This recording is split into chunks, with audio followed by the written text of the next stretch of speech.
కళకు best friend వినుకొండలో the number 1 opticals Sriranga opticals RTC bus stand ఎదురుగా Jeevalayam complex Vinukonda. Eye checkup కోసం ఇప్పుడే శ్రీరంగ ఆప్టికల్స్ ని సంప్రదించండి. నేను మీ వేల్పుల చైతన్య, సుమన్ టీవీ రిపోర్టర్. ఈరోజు గురజాల నియోజకవర్గం దాచేపల్లి మండలం తెంగిడ గ్రామంలోని ఉన్న పశు సంక్షేమ శాఖ అధికారితో ఉన్నాము. అసలు ఆ పశు సంక్షేమానికి సంబంధించి ఎటువంటి మెరుగైన వైద్యం కానీ, అదేవిధంగా ఇప్పుడు సీజనల్ వ్యాధుల్లో వచ్చే ఎటువంటి రోగాలకు ఎటువంటి వైద్యం అందిస్తారు, ఇంకా ఈ పశు సంక్షేమానికి సంబంధించి ఎటువంటి ఉపాధి దానివల్ల ఆర్థికంగా లాభపడడం కానీ, ఎటువంటి ఇప్పుడు బెరవులలో పాల ఉత్పత్తులు పెంచుకోవడానికి, అదేవిధంగా కోళ్ల ఫారం గురించి ఇప్పుడు ప్రభుత్వం నుంచి వచ్చే కేంద్ర ప్రభుత్వం, అదేవిధంగా రాష్ట్ర ప్రభుత్వం నుంచి వచ్చే సబ్సిడీలు ఏ రకంగా వస్తాయి, ఎన్ని విధాలుగా వస్తాయో అవన్నీ అడిగి తెలుసుకుందాం. ఇంకా మనకి అటు డాక్టర్ గారు వాళ్ళు ఎటువంటి రోగాలకు న్యాయం చేస్తారు, పశువులకి సంబంధించి అసలు ఎన్ని రకాలుగా వ్యాధులకి, అదేవిధంగా వీటికి సంబంధించిన వ్యాధులకు మందులు ఏ టైంలో ఏమి ఇస్తారో అడిగి తెలుసుకుందాం. నా పేరు నార్ల చెన్నయ్య, పశు వైద్యాధికారి, పశు వైద్యశాల తంగెడ, దాచేపల్లి మండలంలో పనిచేస్తున్నాను. ప్రస్తుతానికి పశువులలో వచ్చే వ్యాధుల గురించి కొంచెం తెలుసుకుందామండి.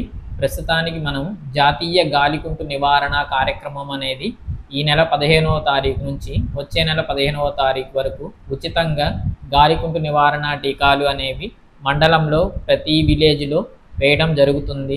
కాబట్టి ఈ అవకాశాన్ని ప్రతి రైతులు వినియోగించుకోవాలని కోరుచున్నాము. ఈ వ్యాధి రావటం వల్ల జరిగే నష్టాలు ఏంటంటే, కాళ్ళ మధ్య పుండ్లు పడడం వల్ల మనకి అరకల సీజన్ కాబట్టి అరకలకు వెళ్ళడానికి ఇబ్బంది అవుతుంది. ప్లస్ పాలుగా ఇచ్చే గేదెల్లో గాలికుంటు వ్యాధి వచ్చినట్లయితే పాల దిగుబడి పూర్తిగా తగ్గిపోవడం వల్ల రైతు కూడా ఆర్థికంగా నష్టపోయే ఇబ్బంది ఉంటుంది. కాబట్టి ఈ రెండింటిని మనం అధిగమించాలి అంటే వైద్యం కన్నా టీకాలు వేయించుకోవడం అనేది చాలా ముఖ్యమైనది. కాబట్టి ప్రతి ఒక్క రైతు పశుసంవర్ధక శాఖ సిబ్బందికి సహకరించి టీకాలు వేయించుకోవాలని మరీ కోరటం అనేది జరుగుతుందండి.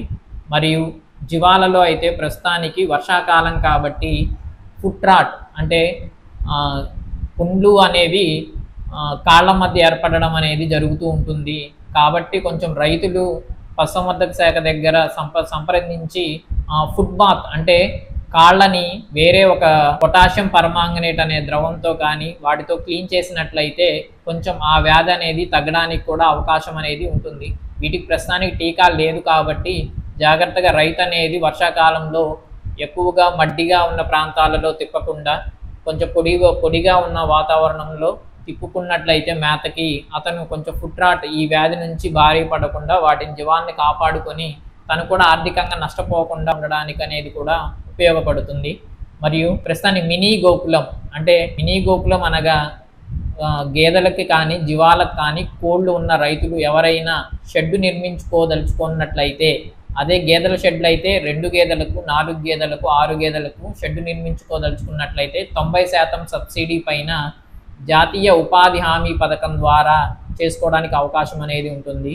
అదే జీవాలు మరియు మేకలు షెడ్డు నిర్మించుకోవాలనుకున్నట్లయితే తను 70% సబ్సిడీ అనేది గవర్నమెంట్ నుంచి పొంది, ఇది కూడా జాతీయ ఉపాధి హామీ పథకం ద్వారానే పొందుతారు. ఎవరైనా నాటుకోళ్లు పెంచుకున్నట్లయితే షెడ్లు కూడా నిర్మించుకోవాలి అని ఎవరైనా తలచినట్లయితే ఆ రైతు కూడా 70% సబ్సిడీ గవర్నమెంట్ నుంచి పొంది జాతీయ ఉపాధి హామీ పథకం ద్వారా షెడ్లు నిర్మించుకోవడానికి అనేది అవకాశం అనేది ఉంటుంది.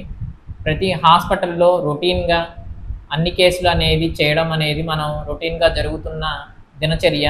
ఇది ఎప్పుడు నిరంతరం అనేది మనకి కొనసాగుతూ ఉంటుంది.